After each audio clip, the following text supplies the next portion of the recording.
Ladies and gentlemen, welcome to the Rogers Kakasungura YouTube channel. Big thank you for the support you are granting this platform, and may God bless you so much as you continue supporting us. Kindly, before you watch, make sure you click the subscribe button and remember to turn on your notification bell. That is the only way you can get notifications once I upload a video. Niko na homa kidogo, sijui ni baridi mingi, but nashukuru Mungu kwa sababu ninaendelea kupata nafuu. As we speak, President William Ruto and the First Lady Rachel Ruto have already arrived in Beijing, China for a 3-day state visit. Immediately William Ruto landed, there is one thing that he has done, and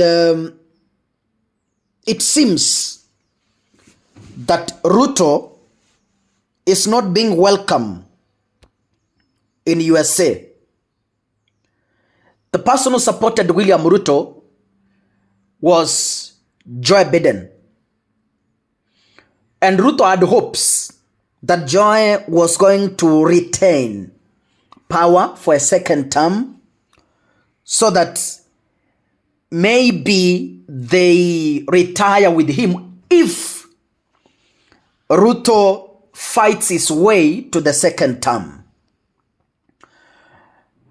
William Ruto thought that Joe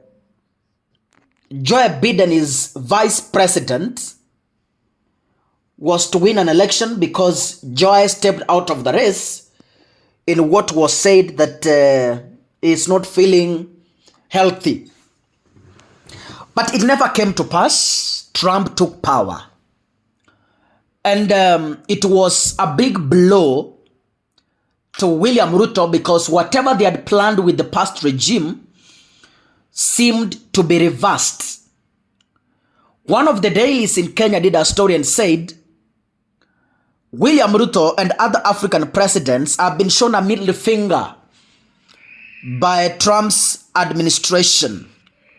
And William Ruto is said to sign a multi-billion-dollar agreement with the Chinese government for the construction of a state-of-the-art foreign affairs complex in Nairobi. According to sources, they say the deal is said to be sealed as William Ruto tours Beijing, China, where he has already arrived, and is said to meet senior Chinese government officials, including the country's president, Xi Jinping. I hope I've correctly pronounced that word. Xi Jinping. Ladies and gentlemen, the cost of the construction of the project or the facility is estimated to be in billions of dollars. And the deal is part of the broader strategy by the Asian nation to enhance bilateral relations and bolster its strategic cooperation with East Africa's most stable economy. Ladies and gentlemen, William Ruto is doing this because all of us understand that it has been difficult for William Ruto to have access to Trump's government. He has done several posts saying, oh, I had a phone call with I don't know who. Oh, I have discussed with I don't know who. But in real sense, William Ruto is doing all this for publicity. The Haiti mission is in limbo because verified sources say that Trump is set to give it back. You remember, during Joe's administration, that is when the deal to send police officers to Haiti was arrived at. And this was to be heavily funded by the United States of America. But in Trump's administration, when you look at things in the future, it seems they are not buying the idea of Kenyan police keeping their presence in Haiti. Maybe Trump sees it's a wastage of resources. I don't know. And when Koril Singay was speaking in Beijing, he said the deal was part of the several high-profile agreements said to be signed between Kenya and China. You remember, najua wa Kenya jameni, Ruto analamba matapiko yake. I can confidently say that. Ruto analamba matapiko yake.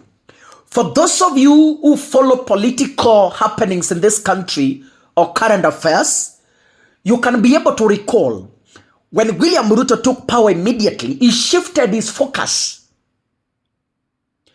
from the east and focused the west. And the west is where the Trump administration agreed to support William Ruto presidency. This is news on record. It is not propaganda. And you remember, at that point, William Ruto cancelled several projects that were being done by the Chinese companies.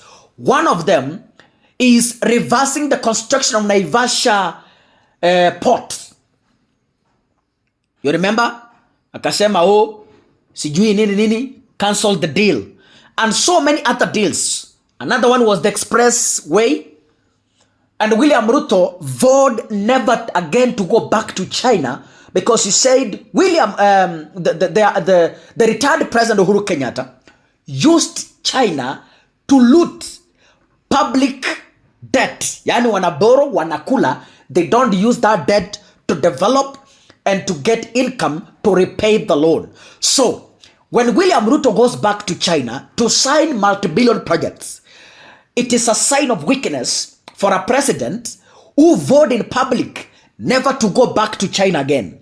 So when Ruto goes back, it means amefika mwisho na amegonga mwamba, because America is not entertaining whatever that is happening in the Republic of Kenya.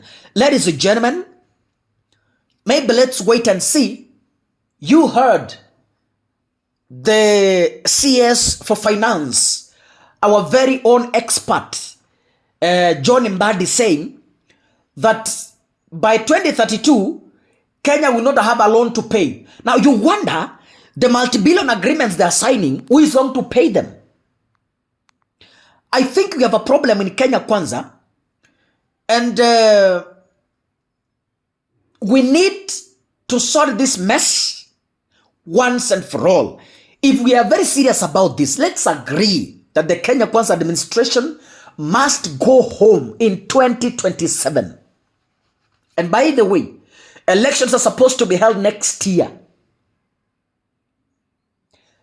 The first Monday of, I will look for those details and give you exactly what the Constitution says.